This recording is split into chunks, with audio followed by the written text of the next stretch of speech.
Assalamualaikum warahmatullahi wabarakatuh. Perkenalkan, nama saya Tarik Ananda Putramya. Saya dari Prodi Ekonomi Syariah kelas D semester 4. Tujuan saya membuat video ini yakni untuk memenuhi UAS Ekonomi Makro Islam yang diampu oleh Ibu Ayu Azhara. Baiklah, mari kita simak pembahasan yang akan saya sampaikan berikut mengenai outlook perekonomian di Indonesia. Sebelum memasuki mengenai outlook perekonomian Indonesia, saya akan membahas sedikit mengenai sejarah perekonomian di Indonesia. Sejarah ekonomi di Indonesia terbentuk atas lokasi geografisnya yang terletak di antara persilangan samudra dan benua dunia. Sumber daya alam yang melimpah berupa hasil tani dan bumi, serta penduduk yang tinggal di penjuru kepulauan yang berbentuk dasar dari perkembangan negara Indonesia. Selanjutnya, di Indonesia sendiri perekonomian mulai berkembang di awal abad ke-21. Pada awal abad inilah Indonesia mulai berkembang menjadi kekuatan ekonomi terbesar di Asia Tenggara, sekaligus sebagai kekuatan ekonomi negara berkembang dunia, mengantarkan Indonesia masuk sebagai negara industri baru. Saat ini pertumbuhan di Indonesia mengalami penurunan. ASEAN Development Bank memperkirakan perekonomian Indonesia tumbuh 2,5% pada tahun 2020 lantaran mewabahnya COVID-19 alias COVID-19, sehingga pertumbuhan itu akan turun ketimbang tahun lalu yang mencapai 5,0%. Meski Indonesia memiliki landasan makroekonomi yang kuat, wabah COVID-19 yang tengah berlangsung telah mengubah arah perekonomian negara ini. Dengan memburuknya kondisi lingkungan eksternal dan melemahnya permintaan dalam negeri, menurut ASEAN Development Outlook 2020, pandemi COVID-19 bersamaan dengan penurunan harga komoditas dan gejolak pasar keuangan akan berimplikasi buruk bagi perekonomian dunia dan Indonesia tahun ini. Terlebih dengan memburuknya perekonomian sejumlah mitra dagang utama Indonesia. Tak hanya dari perdagangan global, permintaan dalam negeri juga diperkirakan akan melemah seiring dengan menurunnya sentimen bisnis dan konsumen. Namun, sejalan dengan pulihnya perekonomian dunia tahun depan, pertumbuhan Indonesia diperkirakan akan memperoleh momentum dibantu dengan reformasi di bidang investasi yang dikeluarkan baru-baru ini. Inflasi yang mencapai rata-rata 2,8% pada tahun lalu diperkirakan akan naik tipis ke 3,0%. Tadi kan sebelumnya kan 2,0%. Selanjutnya pada tahun 2020 sebelum turun lagi ke 2,8% pada tahun 2021 berdasarkan laporan ADB, tekanan inflasi dari ketatnya pasokan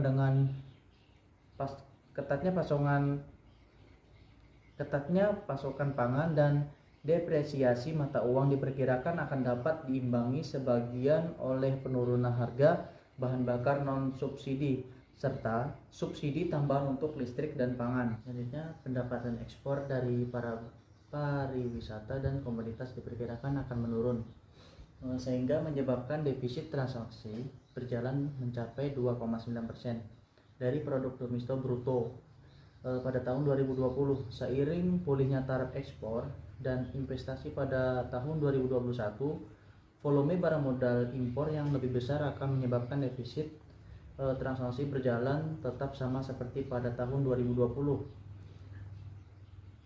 ADB melihat pemerintah dan otoritas keuangan Indonesia telah meluncurkan berbagai langkah fiskal dan moneter yang terkoordinasi dan terarah untuk memitigasi dampak pandemi COVID-19 terhadap perekonomian dan mata pencaharian masyarakat. Hal tersebut termasuk distribusi bantuan langsung tunai bagi kelompok miskin dan rentan, serta pemotongan pajak dan kelonggaran pembayaran bagi pekerja dan dunia usaha. Secara eksternal, risiko terhadap proyeksi perekonomian Indonesia ini adalah wabah COVID-19 yang berkepanjangan, penurunan harga komoditas lebih lanjut, serta meningkatnya gejolak pasar keuangan.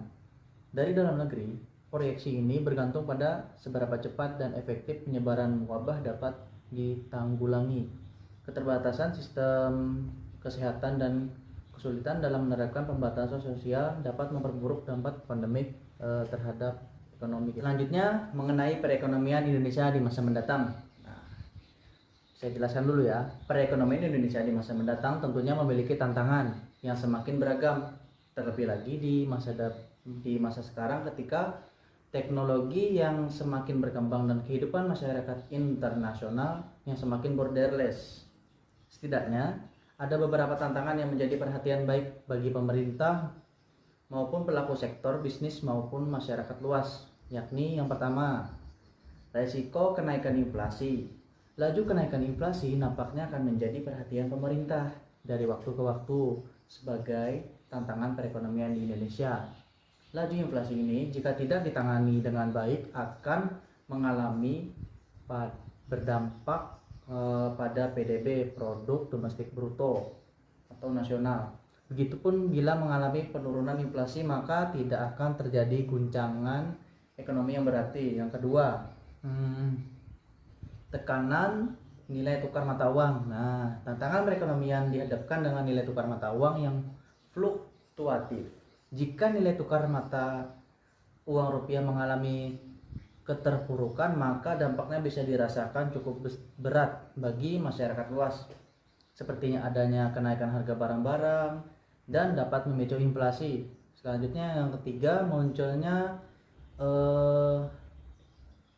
tren ekonomi digital. Indonesia juga merasakan imbas dari adanya revolusi 4.0 atau 5.0 yang sedang melanda negara-negara di dunia saat ini. Secara perlahan, tapi pasti tren perekonomian nasional juga merambat pada ekonomi digital. Indonesia sendiri bisa mengambil peluang besar untuk meningkatkan pendapatan ekonomi nasional dengan adanya tren ini, meskipun belum tentu berjalan dengan mulus.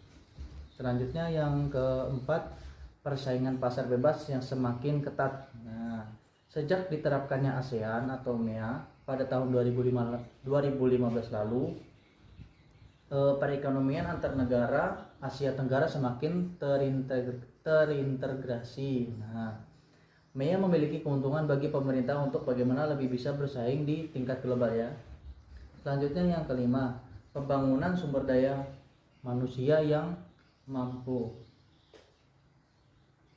Masalah sumber daya manusia ini sendiri menjadi pekerjaan rumah tersendiri bagi negara-negara berkembang di dunia demi memenangkan persaingan di pasar bebas yang kini semakin ketat. Memang dibutuhkan sumber daya manusia yang handal. Terlebih lagi perekonomian dunia kini dipengaruhi oleh perkembangan teknologi. Terus selanjutnya yang keenam, yang terakhir, keamanan nasional. Faktor penting yang juga tidak kalah menjadi pusat perhatian pemerintah dalam tantangan perekonomian Indonesia adalah mengenai keamanan nasional. Faktor keamanan menjadi poin penting hampir di semua negara. Hal ini bertujuan untuk menjaga stabilitas perekonomian nasional. Ini juga bisa dijadikan sebagai tolak ukur bagi masyarakat di luar Indonesia untuk menanamkan investasinya di Indonesia. Jadi kesimpulan yang bisa saya ambil, harapan saya sebagai mahasiswa ekonomi makro Islam, perekonomian Indonesia kedepannya dapat bersaing dengan negara-negara lain yang memiliki teknologi yang canggih.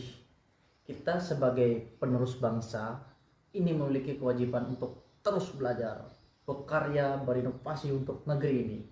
Kalau bukan kita, terus siapa lagi yang akan membuat perubahan demi kemajuan negara kita tercinta merdeka? Sekian pemaparan saya mengenai outlook perekonomian di Indonesia. Semoga bermanfaat bagi teman-teman semua maupun dosen-dosen yang pengen lihat juga. Akhirul kalam, assalamualaikum warahmatullahi wabarakatuh.